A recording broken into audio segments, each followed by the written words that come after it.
cara, ele no bairro da Saúde, em São Paulo, ele comprou uma casa.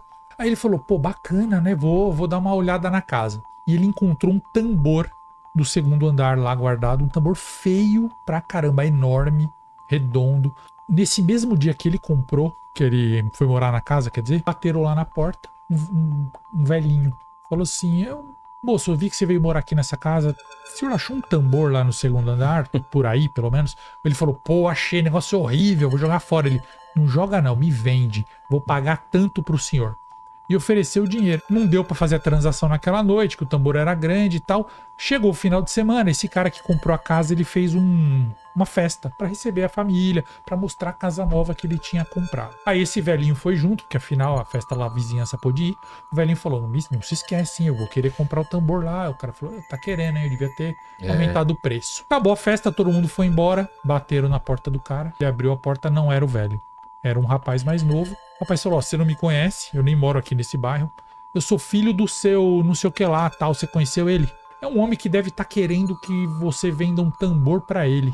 Seu pai tá querendo o tambor, você veio buscar ele? Não, pelo contrário. Quanto meu pai te ofereceu? Porque eu ofereço o dobro pra você jogar essa porcaria fora, quebrar. Destruiu o tambor. Não entendi nada. Como assim? Quebrar o tambor? Por quê? Me conta aí a história. Aí o cara contou. Ele falou, bom, quando eu era criança, eu morei nessa casa.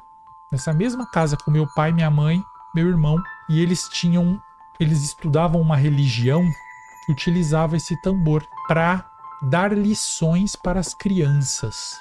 Como assim? A gente usava, eles, né? A religião usava esse tambor para ensinar alguma coisa para as crianças. Como que era? Bom, era o seguinte, se a criança era bem comportada, colocava a criança embaixo do tambor e batia 2 vezes. E aí, eu juro pro senhor, quando levantávamos o tambor, eles levantavam, a criança tinha sumido. E ela aparecia alguns dias depois. Tempos depois, 1 semana depois, a criança reaparecia na floresta, toda feliz, e falava assim, eu fiquei uma tarde inteira, tinha passado 1 semana, mas na percepção da criança ela tinha ficado uma tarde inteira num lugar muito bonito, chamado Sete Além, onde ela era bem tratada e tinha guloseimas e tinha alegria e festa e tinha uma tia muito boazinha que cuidava dela e ela pôde brincar a tarde inteira. Agora, se a criança era má, eles punham a criança embaixo do tambor e não batiam 2 vezes, batiam 3 vezes. E aí a criança desaparecia também, levantava o tambor, cadê a criança? A criança não demorava 1 semana para aparecer. Ela demorava quase 1 mês para voltar e voltava toda estragada, arranhada, magra. E ela contava para todo mundo na tribo ali que ela tinha ficado num lugar horrível, escuro, lamacento, onde judiavam, castigavam ela. Um lugar chamado Sete Além, onde um homem muito feio maltratava e ela não tinha o que comer e ela tinha que trabalhar. E ela ficava todo esse período lá. Então, resumidamente, o tambor era usado para premiar a criança que era boa, batendo 2 vezes. Quando ela estava embaixo, ela ia para um lugar feliz. Castigar a criança ruim, batendo 3 vezes, ela ia para um lugar ruim.